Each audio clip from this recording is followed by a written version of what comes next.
All right, everyone. I hope you're all registered. Have your little cards here. Welcome to the deliberative session of the 2025 town meeting, Peterborough town meeting. Why don't we start as we usually do by standing, if you would, and we'll say the Pledge of Allegiance. I pledge allegiance to the flag of the United States of America and to the republic for which it stands, one nation, indivisible, with liberty and justice for all. All right, thanks very much. My name is Phil Runyon. I'm your moderator, so we'll try to do this as efficiently as we can tonight. We've got a number of articles, but the procedure here is a little different than it is for many towns who have sort of traditional town meetings. Our deliberative session is one where we discuss the articles, but we don't vote on them. In fact, we will vote on them on Tuesday, May the 13th, right here, not at the community center, but right here. So please come here on May the 13th. The only things we'll be voting on tonight, which is why you do need your yellow cards, is if there's a motion made to amend one of the warrant articles, you'll need to have that in order to vote on it, and we'll need to have you registered, of course, in order to speak on any of the warrant articles tonight. So on each one of those, on each one of the articles, we will we'll ask for a motion on that article and a second, and then I will recognize one of the select board to speak on it, to present it initially, and then we'll ask everyone else to have their turn to speak. We'd ask you to speak once and then give everyone else a chance to speak before you try to speak the second time. And if you'll just queue up right here behind the microphone, we'll take you in the order that you come up there.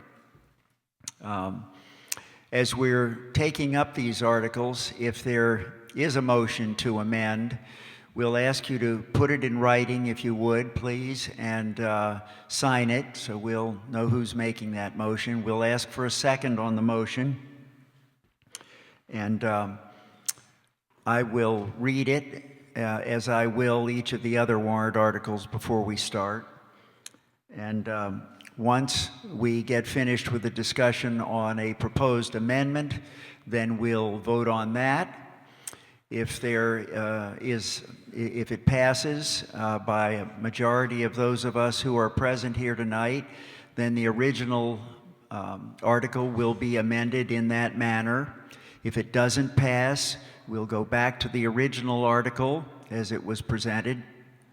If there are more than one proposed motions to amend an article, we'll take them one at a time and act on them in the order in which we receive them, so that we're not getting ourselves confused by stumbling over several motions at the same time.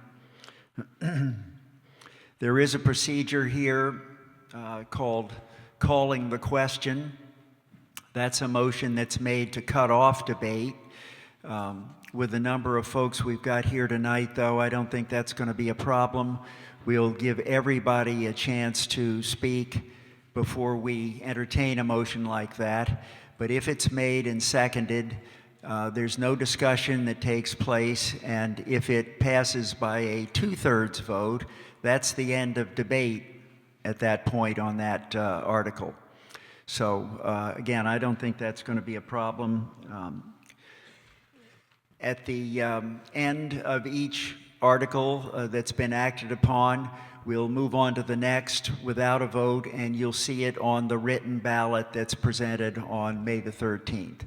So the only reason tonight that we would need to have our regular open session of town meeting, which again would be here the day after we vote on the ballot, is if the budget proposal does not pass on the ballot. If that was the case, then we would need to be back here on Wednesday, May the 14th, to decide whether or not to pass that budget article at that point. So at the end of the evening tonight, I'm going to ask you, with again a show of your cards, for whoever is here at that point, whether you would want to cancel or not hold the open session if the budget passes on the ballot. Because if that's the case, we don't have anything else to take up at that session on May the 14th. If we don't have anything to take up, then we're not legally required to hold that meeting. Okay, and then finally, I'd just like to say that we always ask everyone to discuss these issues on the merits of them, not in any kind of personal way among each other. Please address your comments to the chair. If you need to discuss things with each other, please just step outside while we do that, and we'll move right along. We've never had a problem with that in the past, and I'm sure we won't this evening either. All right, so are we clear about the process that we're going to take up tonight? All right, the first thing I'd like to do here is introduce Tyler Ward, the chair of the Select Board, who's got some welcoming remarks and introductions for you. Thank you, Phil. I'm Tyler. With me here are fellow Select Board members Bill Taylor, Bill Kennedy. We have Town Administrator McStay over to your left. At the table on the side here are some of our Budget Committee members, Donnie Parkhurst, Carl Mabzino, Mary Clark, Al Lennis, and Dave Udland. We also have Tony Pascal over at the table there. He helped us on the Budget Committee this year. Speaking of Tony, the supervisors of the checklist are there. Tony and Denise Sweet and Carol Lennox are there. Our sound tonight is with Cooper Leaf. Sounds great, doesn't it? And you're being video recorded by Tim Brezovic, so be careful. Linda Guyette is on the other side of Phil here, your town clerk. So, I don't know if everybody knows that this is Bill Taylor's last deliberative session, last meeting, last official bit of business before you go off. Oh, no, you have to stand at the polls, don't you? Yeah. Yes. Okay, well, anyway, I just wanted to thank Bill for his 6 years of service.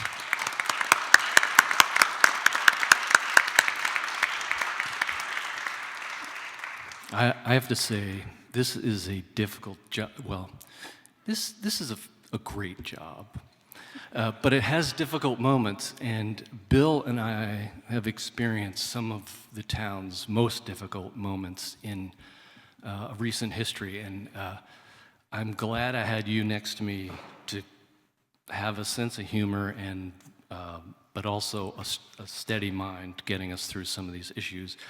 And there are also two projects that I think Bill was instrumental in getting put forth that are really important to the town, and one was my personal favorite, was the brand new gift of a library that we were given. And then, of course, most recently, our fire station project that Bill championed, and he was, I mean, great work. So thank you for that. And I would like to say, for your service, we have engraved a cinder block with your name on it to hold down the screen in perpetuity. So, well-deserved, being the cinder block of the community that you are. So, thank you, friend. Oh, and Bill Kennedy is going to share some words about Bill, too. Well, I do want to share my appreciation, Bill, for the work that you have done for this community, including those two major projects, but many other things you've contributed to. And it's been a real pleasure working with you. It always hasn't been the case. I do recall when we first ran against each other in, when was it, 2020? There was some contention there. So I came into the position with a little trepidation, and I think you had the same trepidation. But it wasn't until the time when we first met in the hallway just outside here, where you shared with me the fact that in the previous voting, you had purchased, what, 500 or 1,000 buttons that said, "Vote for Bill." Anyway, after that encounter, I knew that things were going to go smoothly, and they have. So thanks again, Bill. Thank you.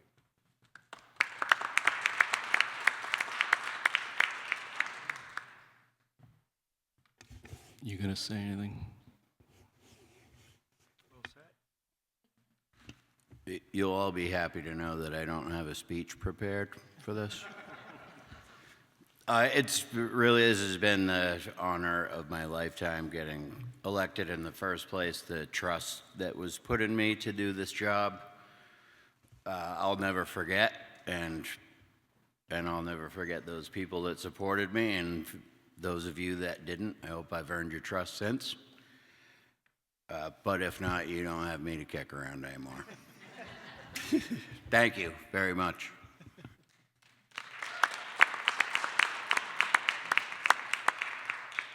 All set? All right. Well, thank you, Bill. I appreciate that as well, your service to the town. Okay, folks, let's start with Article 3, which is the budget for fiscal year 2026. And it goes as follows: to see if the town will vote to raise and appropriate the sum of $19,047,184 for the support of general municipal water and wastewater operations. This represents the fiscal year 2026 budget period, July 1, 2025 to June 30, 2026. This article does not include appropriations in special or individual articles addressed separately. Is there a motion under Article 3? So moved. And a second? I second. All right. We're all set. Nicole, do you want to address this, or who's going to speak on it? Yeah, I'll hand it right off to Nicole, and then after Nicole presents what we all worked on for several months with the Budget Committee, Carl Mabzino will read the Budget Committee's statement. Thank you.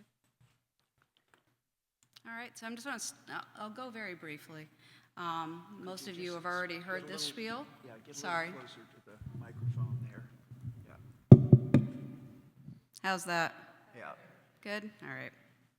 So I'll go fairly quickly through this. You guys have mostly heard this presentation before. We'll start with a summary of the budget process. Every fall, we start working on this, beginning with town staff, crafting a draft fiscal year budget. And they begin often by meeting with the Capital Improvements Plan Committee and working through their plan for capital spending, not only for the upcoming year, but also for many years into the future. By December, we have a complete draft of the total budget that we've posted up on the town's website, and we distribute out to the Budget Committee, the Select Board, and anyone else who's interested in following the process. January through February, town staff presents their proposed budget to the Select Board and Budget Committee at their joint meetings, and on March 4th of this year, we held the public hearing on the budget. The budget is made up actually of multiple budgets that are managed by 4 different fund types, each with different funding sources. The general fund, which is most of what you think of as being the town budget, is funded by fees and taxation and is voted on at town meeting. It includes most of the departments and services that you think of, including Public Works, the police department, the library, and so forth. Water and wastewater budgets are enterprise funds. They're funded 100% by user fees. They're included with the general fund and voted on at town meeting, but they have no tax impact. The recreation budget is partially supported by a revolving fund, which is 100% supported by user fees. That includes the operations at the community center. That budget is presented with the total budget for review, but it's not voted on by town meeting.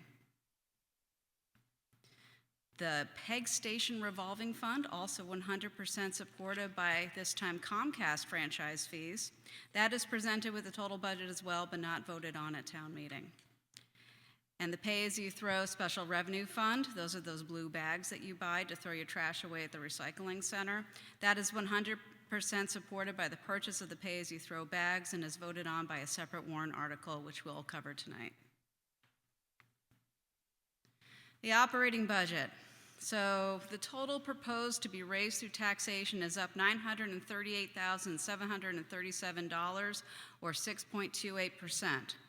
Of that, $950,591 is just the fire station bond payment, which is now part of the operating budget. Yes, that is more than the increase. That's because the balance of the operating budget actually decreased by $11,854. For that, I really want to thank the staff who did an outstanding job keeping all of the costs under control and doing their best to keep an eye on the bottom line. The cost drivers in the total proposed budget, of course, debt service is the largest, with that huge increase for the fire station construction bond. Following that is health insurance premiums. Those are up 10.5%. Workers' compensation is up 12%. Property and liability insurance is up 9%. However, unemployment is down 10%. Our electricity costs are down, or really close to level. Our heating fuels and diesel and gasoline are relatively level. The cost of living and merit is the same as what was proposed last year, 2% for a cost of living adjustment and 2% merit. Those are based on Northeast CPI figures from October of 2024, when we started all of this, of 3.5%, Social Security CPI of 2.5%, and a survey of surrounding communities. The New Hampshire retirement system, this is also one of the first times I've seen this. Police and fire and employees are all down, just a little bit, but enough to help us keep those costs under control.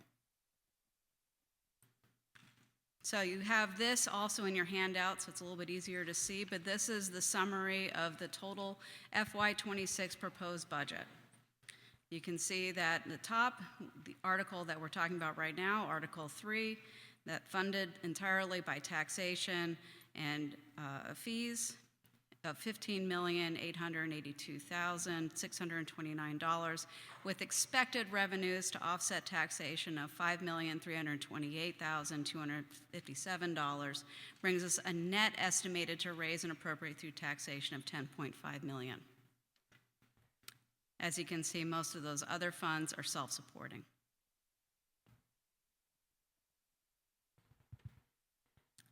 And then the last chart that I have here just shows the net change in the budget year over year by department. So it's a little bit of fine print. I'm more than happy to take any questions that you might have on this. This gives you kind of a summary of what we're actually asking for an operating budget, less what we expect our revenues to be, comparing that with last year's or the current year's actual budget and the revised revenues that we submitted in the fall. And this truly is the sum of my presentation on the budget. So if anybody has any questions on the budget now, I'm happy to take them. Go ahead. And just announce your name, if you would, please, for our records. Thank you, Mr. Moderator. Jean Deach, 43 Pine, Peterborough. My question is, would you please explain the 31% change in finance? So that is where the fire station bond is. Majority of that, or all of that increase is due to the fire station bond. The reason why it's not an exact increase of over $900,000 is because we moved the Main Street Bridge bond and the Riverwalk parking lot bond payments to the greater downtown TIF. Other questions for Nicole?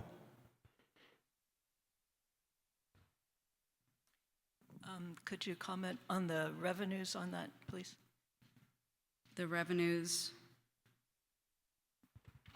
In the finance line, it Oh, appears sorry. that the revenues are down significantly.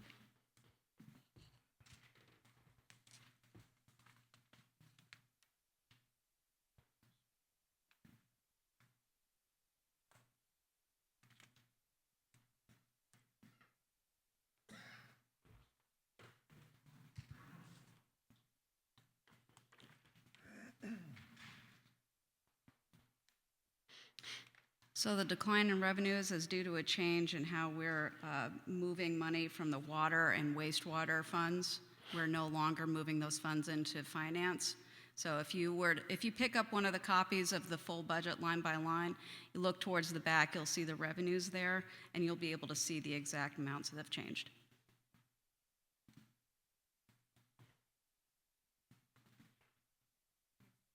All set? So, who will speak on behalf of the Budget Committee?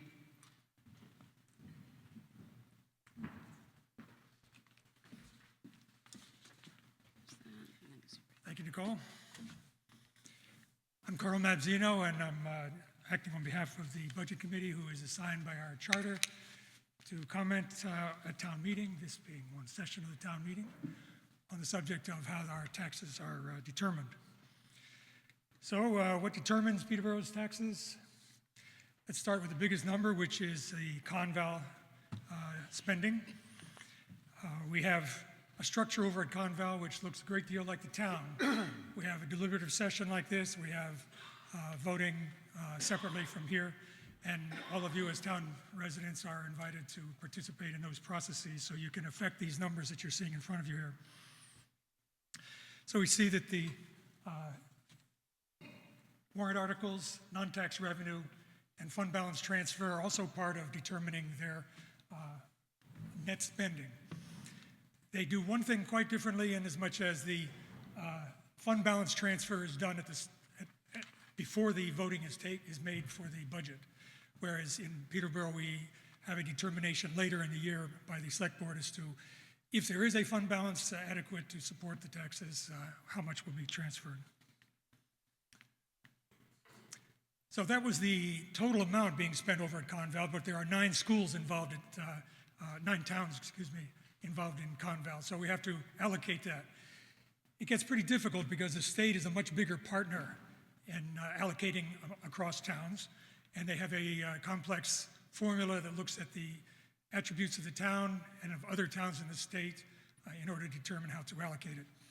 So it turns out that in the case of this year, the local portion, the part that comes out of Peterborough directly, will be up just a small amount, 1.5% compared with last year. What we call the state portion is a bit deceptive. It's an amount that the state determines based on, again, the complex factors that look at, but we actually pay it directly in our taxes, so it's simply embedded in our taxes as well. So this is the Peterborough portion of that, and we see that that's gone up relatively small also at 1.9%. So the total is up 1.3% compared with last year.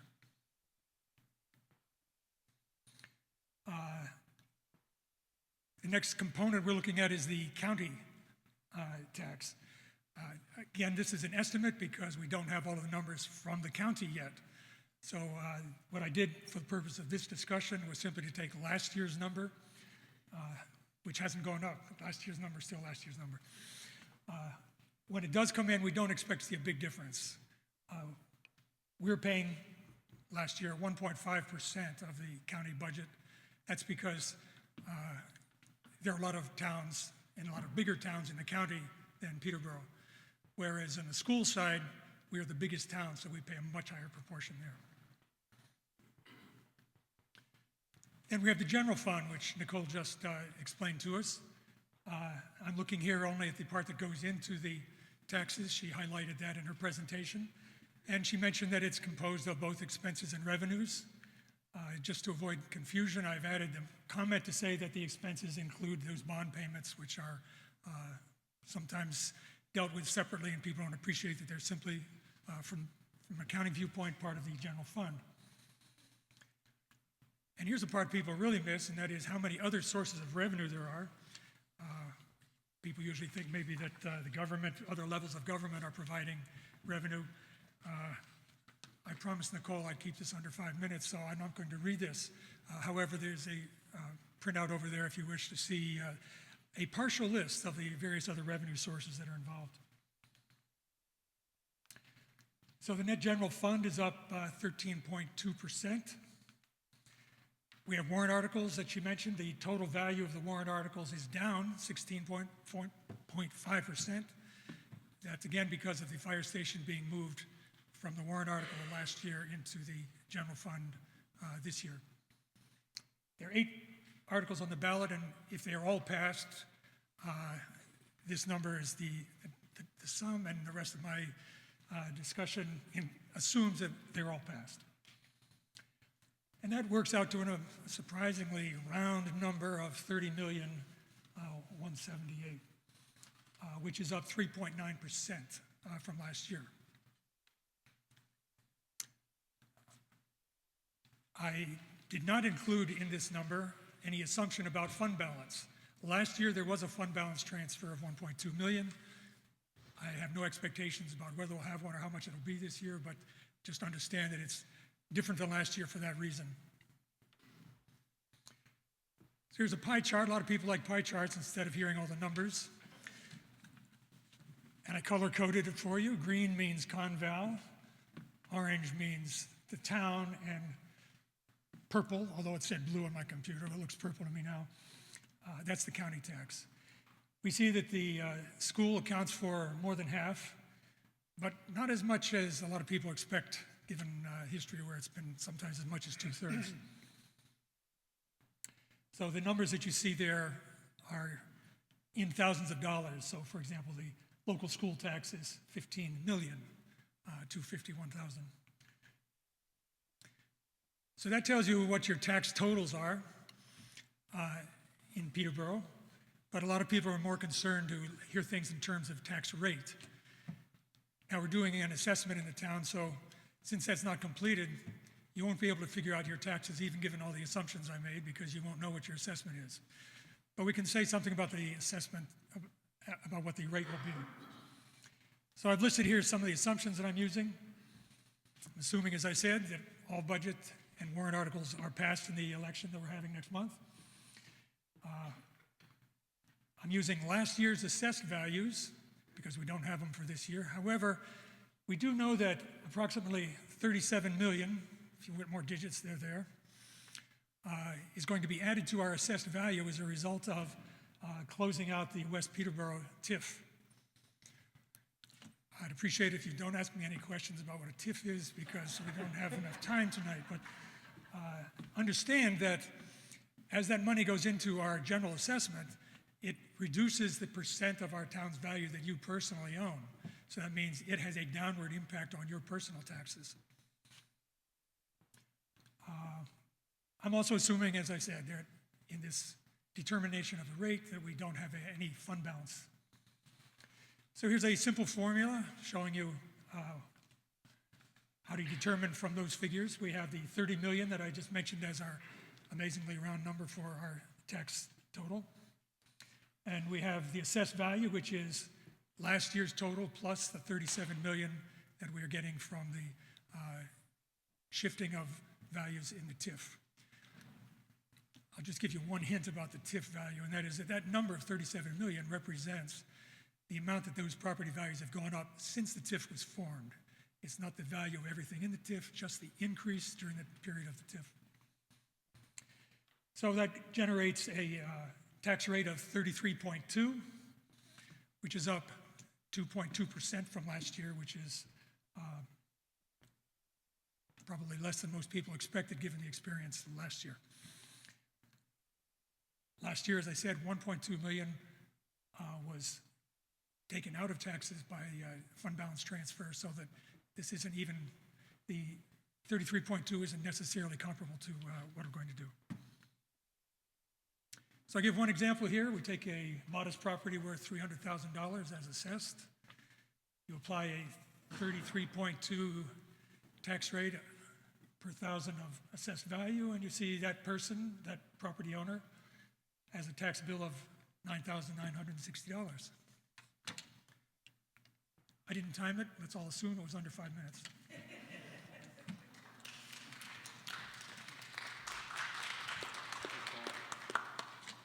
You'll take Okay, questions, quite right? a lot of information there. Any questions for either of our presenters here?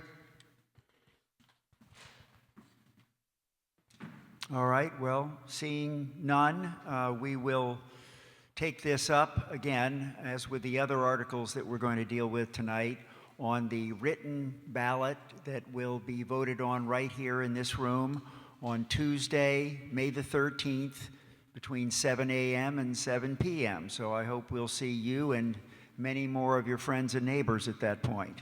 Otherwise, it's going to be a very long day for those of us standing by the ballot box. All right, so let's move on to Article 4, the so-called Pay-As-You-Throw Special Revenue Fund. This is to see if the town will vote to raise and appropriate the sum of $113,672 for the purpose of operating and maintaining the town's Pay-As-You-Throw program, with said funds to come from Pay-As-You-Throw Special Revenue Fund, and no additional funds to be raised through taxation. Is there a motion under Article 4?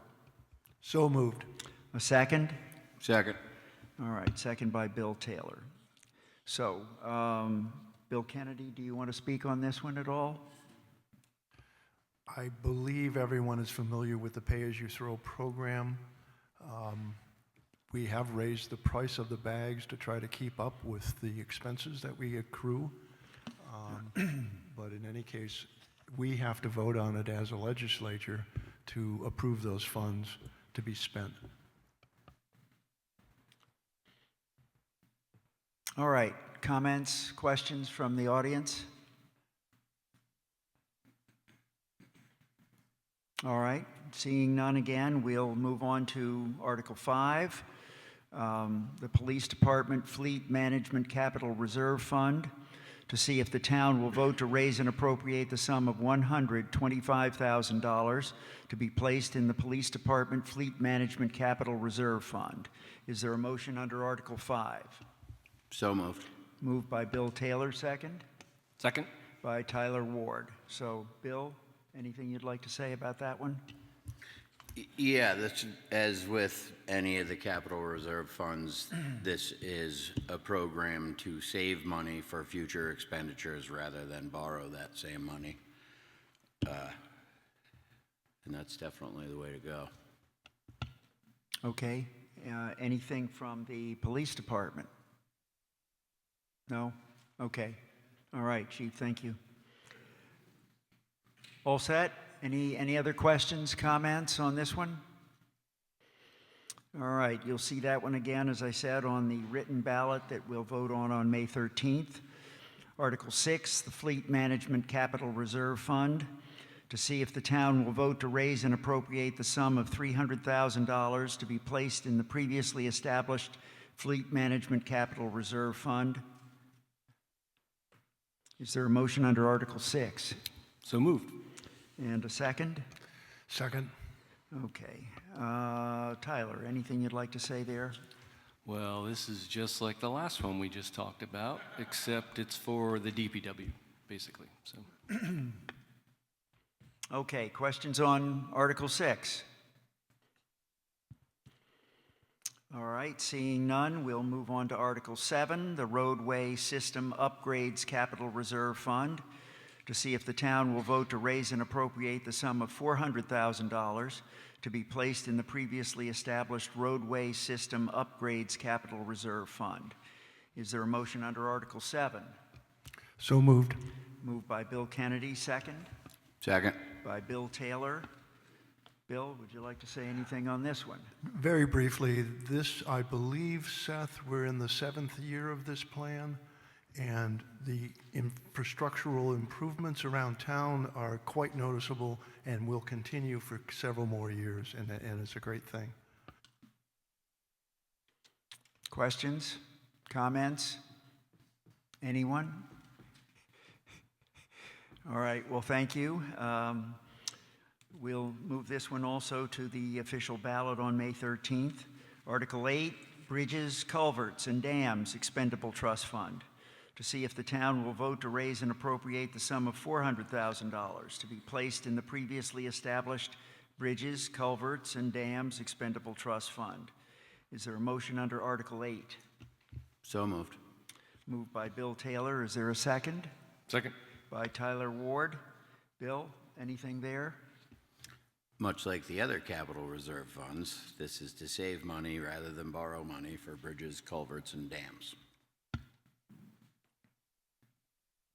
Questions?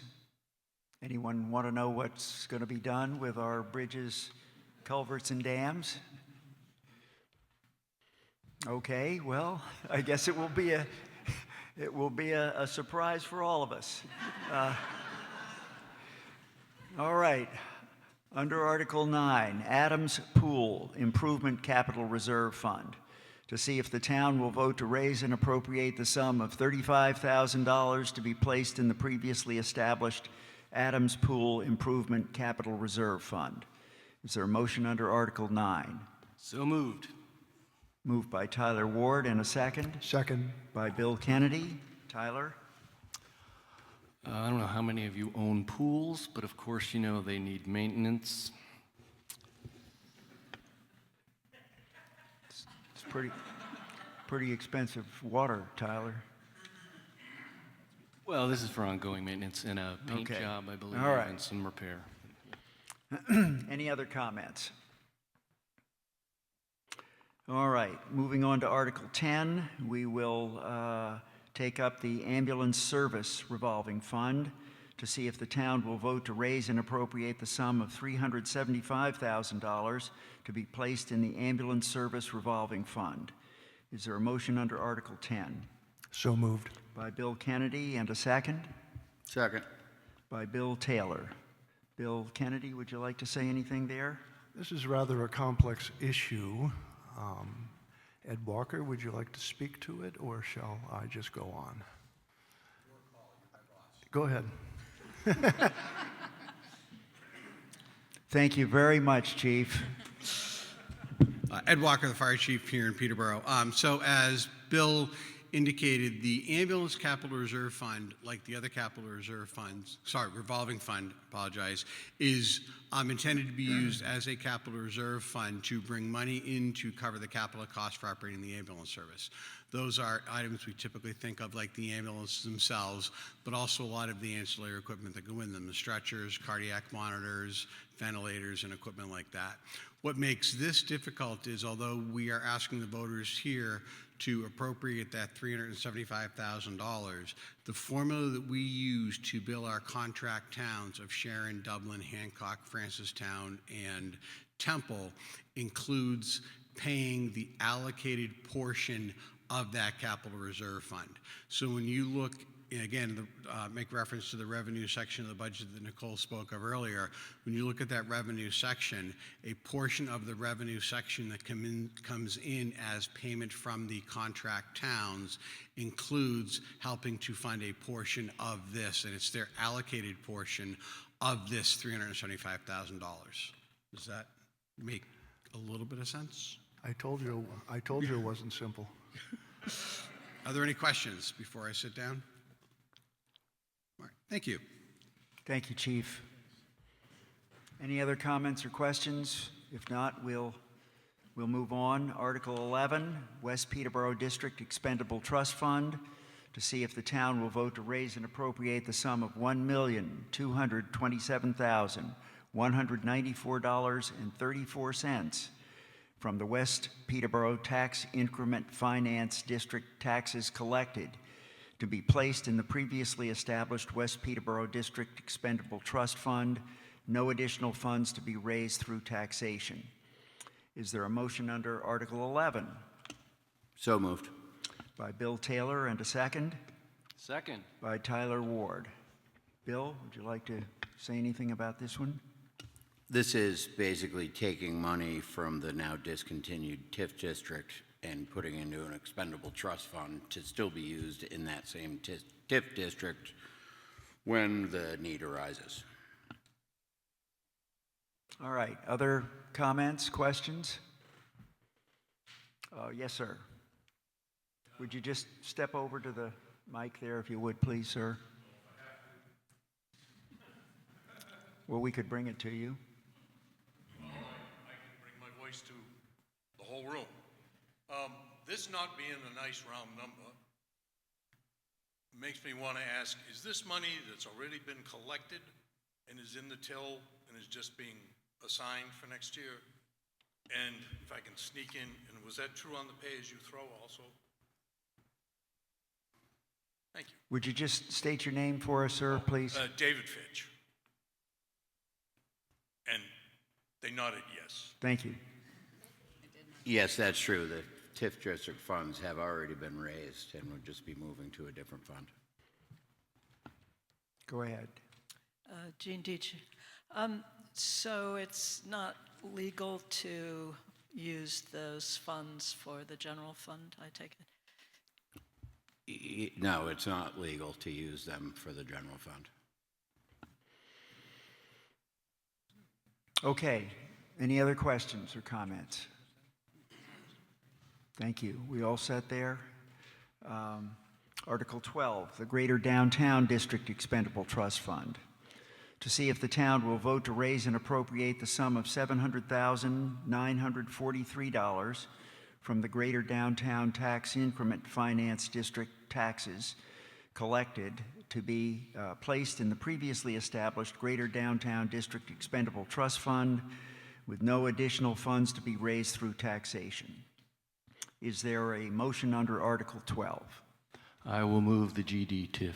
All right, moved by Tyler Ward, I will second. seconded by Bill Kennedy. Tyler?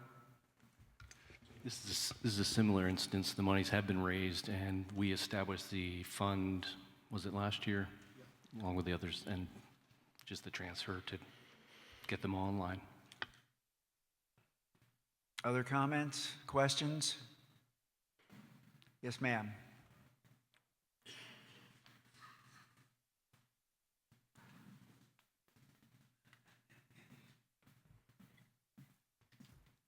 Hi, Stephanie Hurley. I was under the impression that when the TIF district is dissolved, as the West Peterborough TIF district is, that that money went into the general fund. But the TIF district in the West Peterborough is being dissolved, so how can it go into a fund for that? Nicole? So, yeah, I'm happy to speak to that. So monies raised through a TIF district can only be used in accordance with the TIF's plan. So each of the TIF districts has a plan which outlines what those funds can be used for. Those funds can only be used for the public benefit. So we've put them towards road work, bridges, we've put them towards light fixtures, park improvements in West Peterborough, and so forth. The funds are then, what we're doing now every year is we're taking the funds out of their escrow accounts. When we collect the taxes, they go into the escrow account, and then we move them into the expendable trust fund. Each fund has their own individual expendable trust fund. West Peterborough TIF, the one that we just spoke about before, the money that we're moving into that fund represents the last of the funds that are raised to that district because that district sunsetted in December. But that doesn't mean that you can do anything with the funds. They can still only be used for the purpose that they were raised. So because they were raised as TIF funds, they have to continue to be used for a TIF purpose. So how is that determined if the TIF, it was sunsetted in December, so how is that determined? So the plan doesn't ever go away. The funds can only be used in accordance with the plan as it was adopted by town meeting. So when the plan was adopted, it wasn't specific that it was going to do this project, it was for road repairs, for example? They were fairly general, but they had to fit within the guidelines of RSA 162K. Yeah, thank you.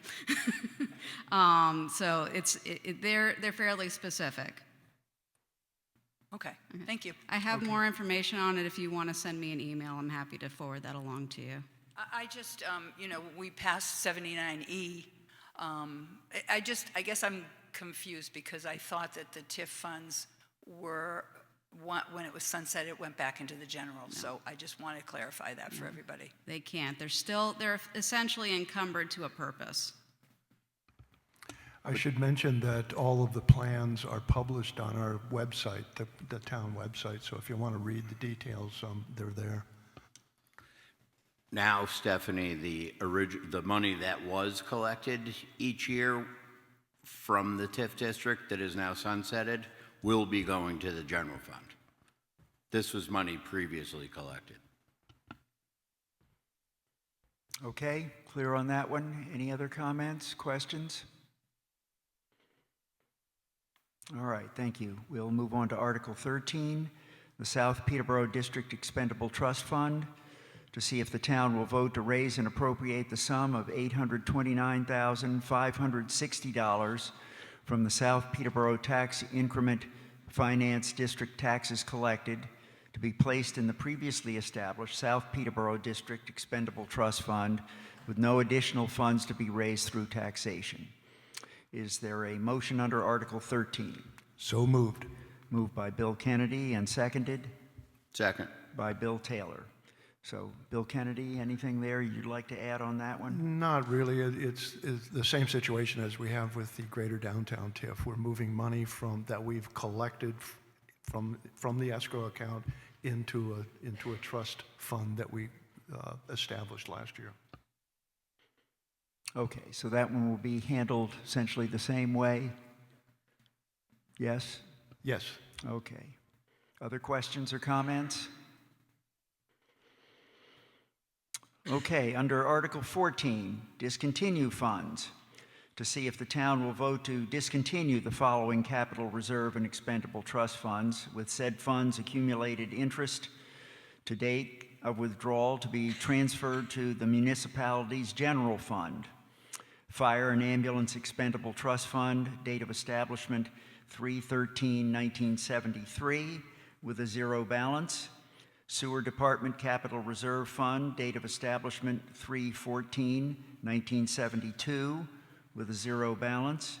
Water Department Capital Reserve Fund, date of establishment 3/14/1944, with a zero balance. Bridge Reconstruction Capital Reserve Fund, date of establishment 3/10/1998, with a zero balance. Landfill Pollution Abatement Fund, date of establishment 3/12/2005, with a zero balance. Library Renovation Project Expendable Trust Fund, date of establishment 7/14/2020, with a zero balance. Is there a motion under Article 14? So moved. Moved by Bill Taylor and a second Second.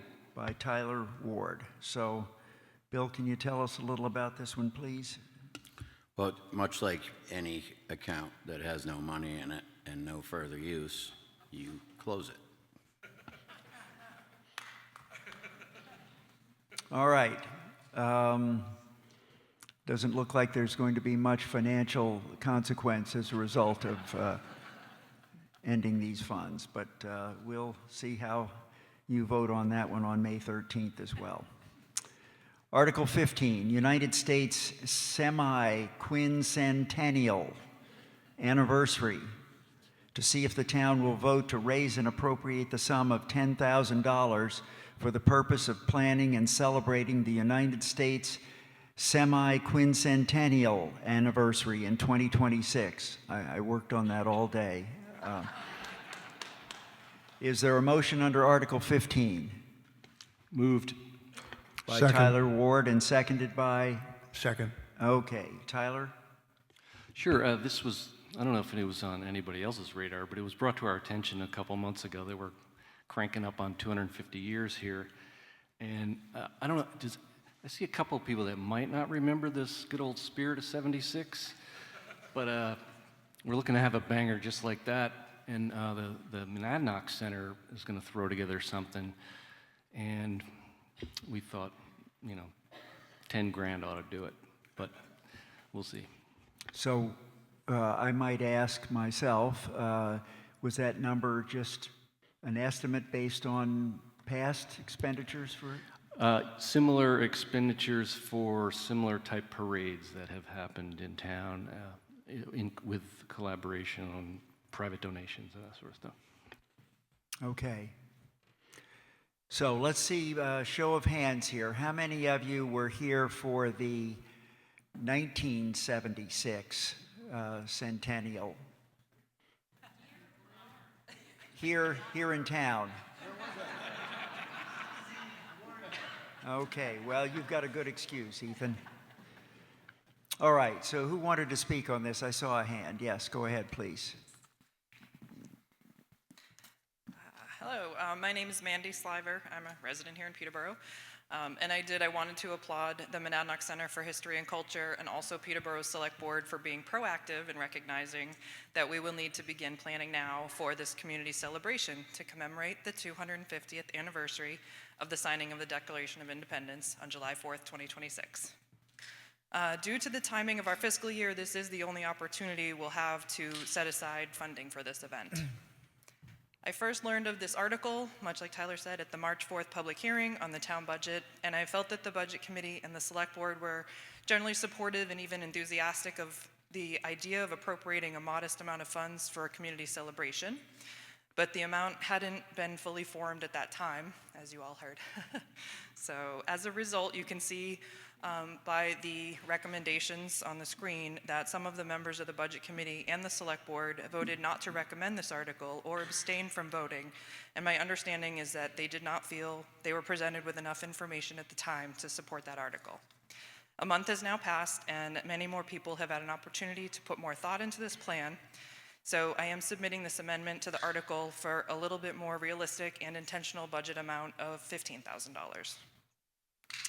I want to thank the Monadnock Center for History and Culture for offering to be the organization that will oversee the strategic planning role that goes along with the community celebration that carries this kind of historical importance.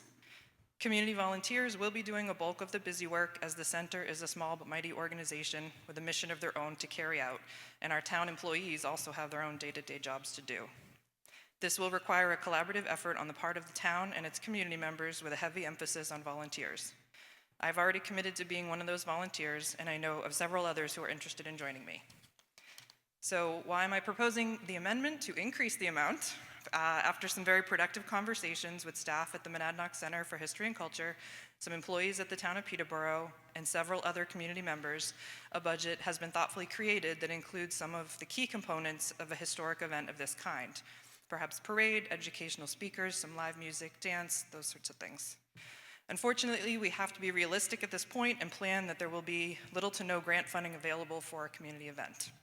We will be on constant alert in case grant funding becomes available, and we don't need the full amount of town funds, but we all know that that doesn't look really good right now. I'm hopeful that the local business community will participate as much as possible by offering in-kind services and volunteer hours to help keep costs down and enhance the impact of a collaborative event. And while it is still far too early in the planning to announce specific details for this event, I do want to assure the Select Board and the Budget Committee that you have top-notch people working on this event. People who have extensive community connections, expertise in event planning, a passion for Peterborough, and some good old-fashioned Yankee ingenuity that will make this a meaningful event for our town while keeping the budget extremely tight. So thank you again for your consideration, for planning ahead, and for understanding the value in a community event such as this one. Okay. All right, so the motion is to increase the amount of the anniversary, 250th anniversary fund from $10,000 to $15,000. That was the motion. Is there a second? Second by the chief, Chief Walker. Anything further you'd like to say? Okay, anyone would like to comment on the motion that's been made to amend? Yes, Tyler? Yeah, thanks, Mandy. I appreciate you mentioning the amount of effort that people in this town put into events such as this. We all know how many, most of the people in this room are all volunteering on something to make our town better, and that's reassurance that we'll have one hell of a parade, I guess. So, yeah, thanks. Other comments, questions? All right, so we do need to vote on this amendment. If you're in favor of the motion to increase the amount raised from $10,000 to $15,000, please raise your paddles. If you're opposed, please raise your paddles. Okay, it looks overwhelmingly in the affirmative, so we will note that the motion the motion to amend that article has been passed, and that the ballot article on the written ballot on May 13th will show the $15,000 figure instead of the $10,000 figure. All right. Sorry, excuse me, just a follow-up question. Is it possible, or is it policy or protocol for the select board or the budget committee to have an opportunity to change their recommendations for the ballot? I'm not sure procedurally how that works. I'm sure they could. Yes, sure. No, I can't. You're the lawyer. This is our town council here this evening. Howdy, Eric. folks. Under state law, that if there's a recommendation and there's an amendment made at this session, then they would have the opportunity to revise their recommendations. Thank you. I believe I was the one that voted against it for the reasons Mandy talked about, and I'm happy to revise that to yes to recommend. I'll recommend as well. Affirmative. It was a vote of 2 to 1 to not recommend it. Okay, so what would that make the recommendation So- then? One change, and would that make it 2 to 1 then? 1 to 2, 2 to 1. Well, it was 1 to 2, now it would be 2 to 1 been in favor. 2 to 1. Okay.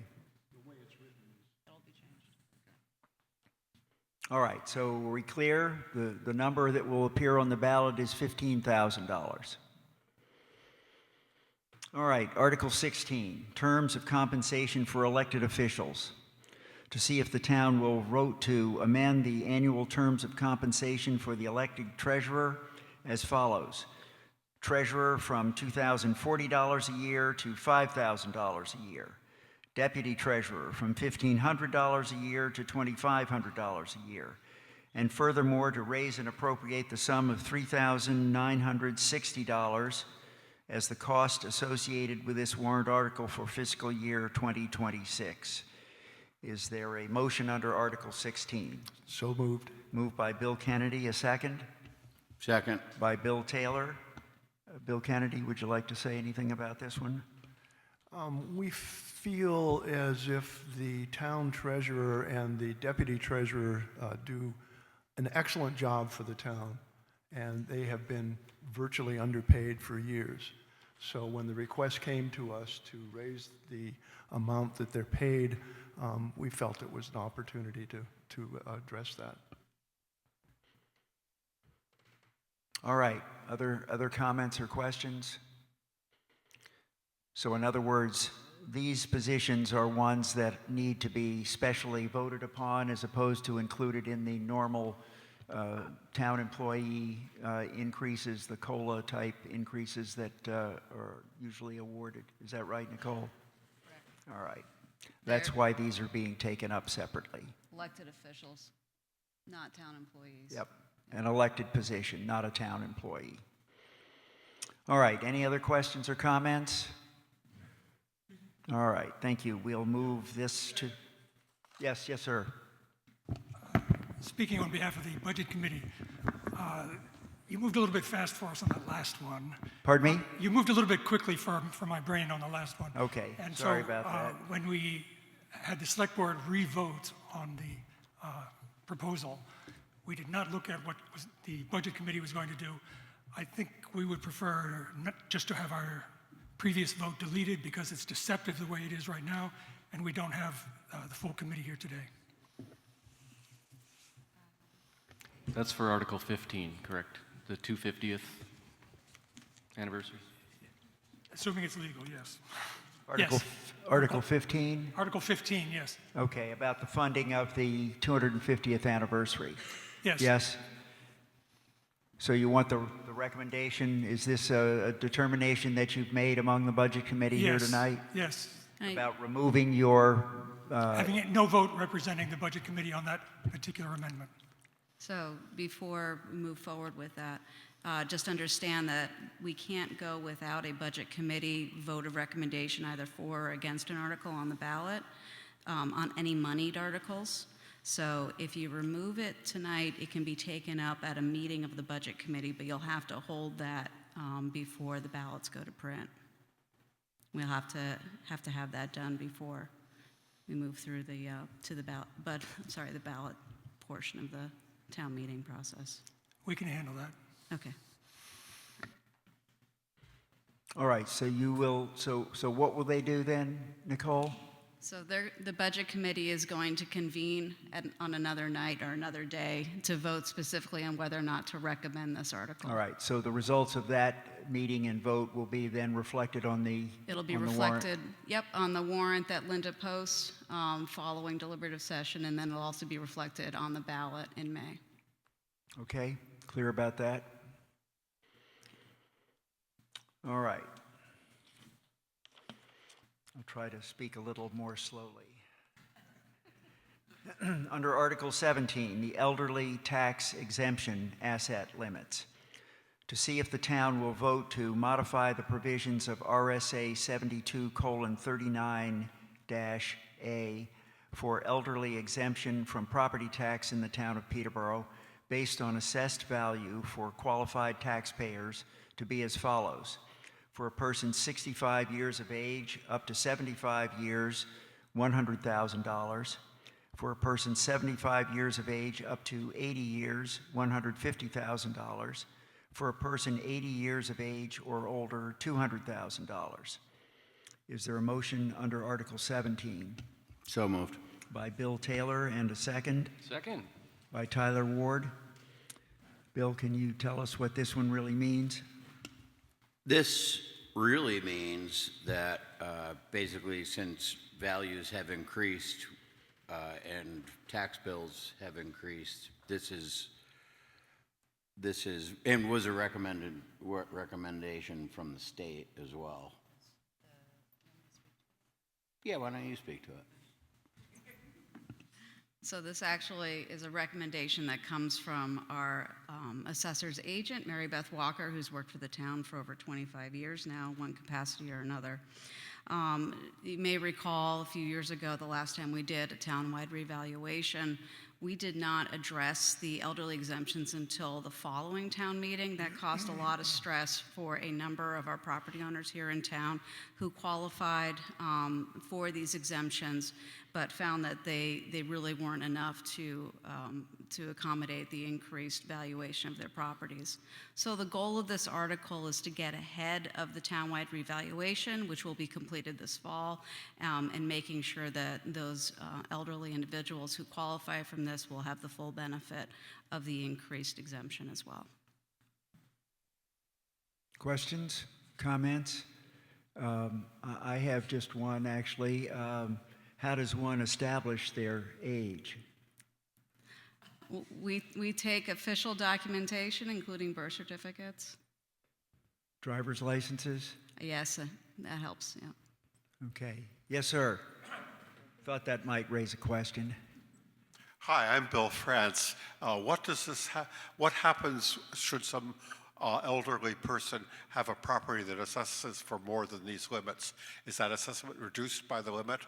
No, so the exemption is just the amount of property value that it's exempted from taxation for them if they qualify. Qualifications aren't just age, it's also their household income, their assets, that sort of thing outside of the property itself. So anything above and beyond that, so for instance, if the person who qualifies is 70 to 79 years old, they qualify for, it would be $120,000 under the way we have it currently set up. It'd be $150,000 if this passes. If they have a $300,000 home, they're still going to be responsible for the balance of the taxation. For the balance, so it's basically, It reduces their basis. Okay. Correct. Yep. Thank you. Yep. Okay. Other questions? Are we clear about that one? All right, so that one will move as proposed onto the official ballot on May the 13th.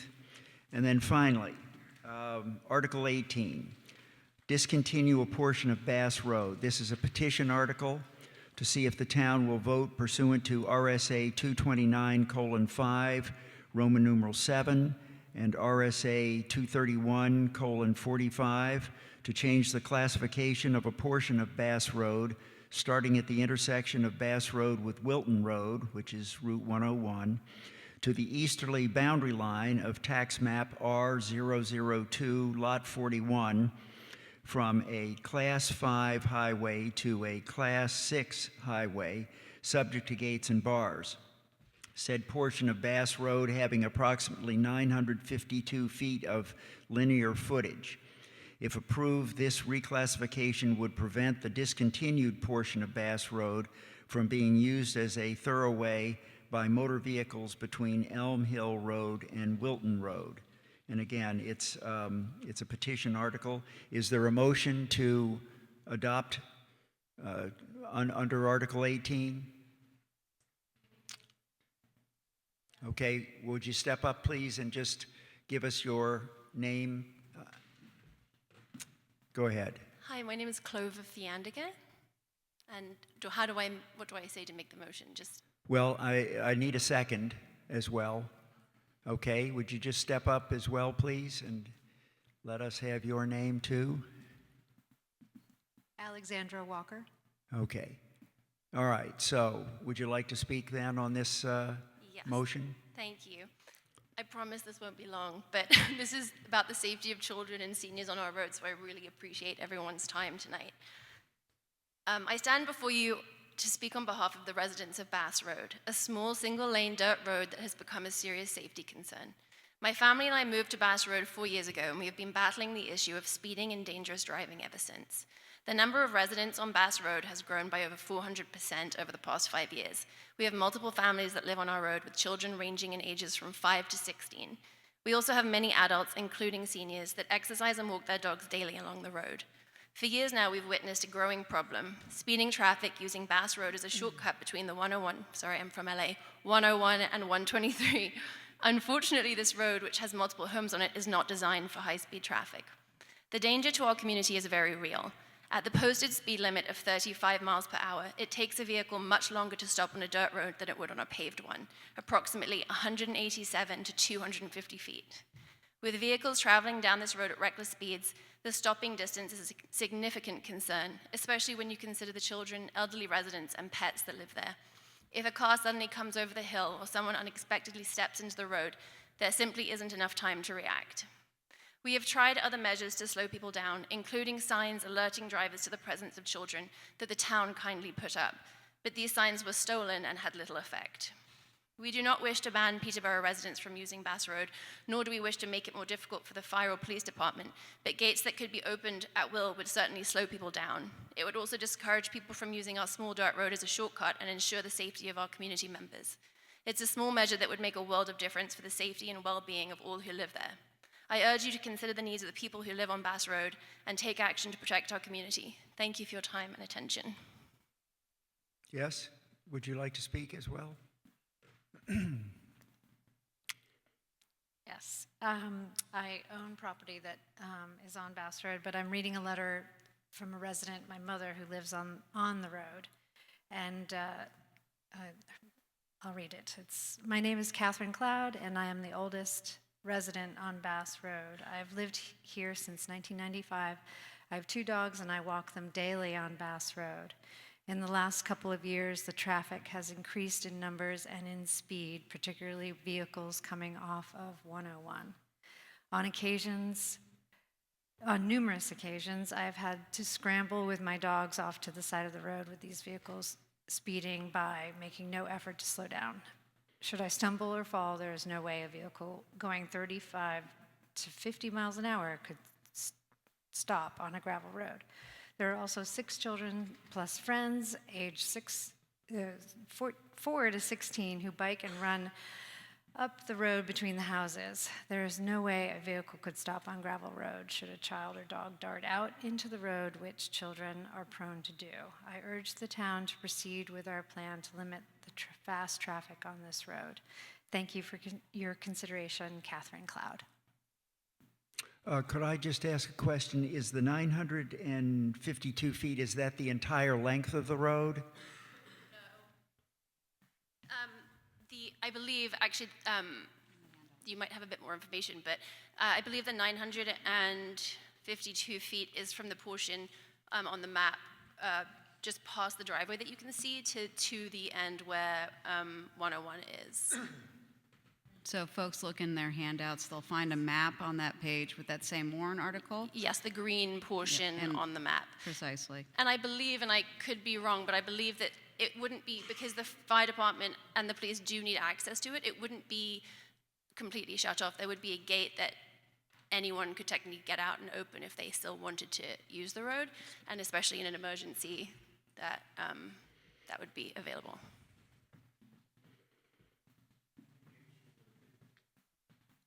I'm actually not sure, because I think that is a town question, maybe?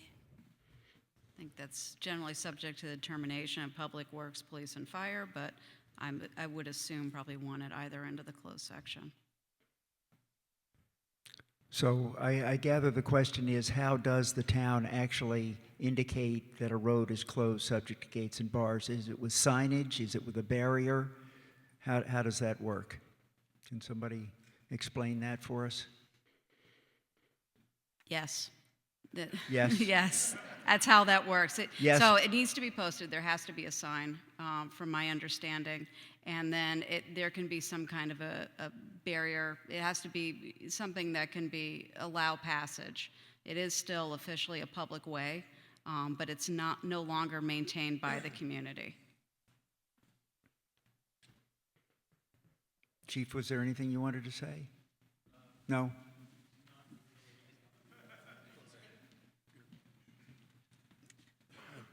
Scott Kennard, Police Chief. The road closures subject to gates and bars dates way back to the days when farmers needed to close a section of roadway to protect their sheep and other livestock. If a vote is taken to close a road subject to gates and bars, it must be posted, and in this case, it must be gated with access allowed to those gates.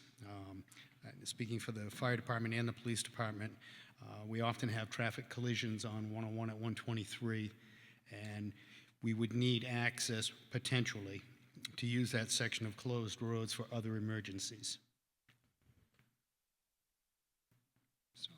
Okay, are we clear about that? Any other questions or comments?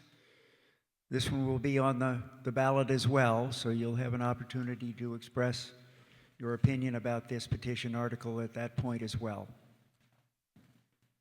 Okay? All right, so that concludes the warrant articles that have been posted. Those will all be on the official written ballot on Tuesday, May the 13th, right here in this room. So we hope to see you all back here again. And let's now decide what to do in the event that the budget passes on the ballot vote. If you're in favor of not holding the open town meeting on Wednesday night, May the 14th, please raise your paddles. I'm not offended. Okay, if you're opposed, please raise your paddles. Okay, thank you. It looks as though that's passed, so depending on the outcome of the ballot voting on the budget, we'll either see you then or not. But we'd love to see you on Tuesday, May the 13th. So please join us then. Thank you for coming this evening, and I believe we are adjourned. Yeah, please put your cards up here on the table if you would, please, because we do recycle those. I'm so glad I didn't have to give my TIF presentation. My TIF presentation. I had the slides just in case. I was waiting for it too. So for the last couple of years, someone has asked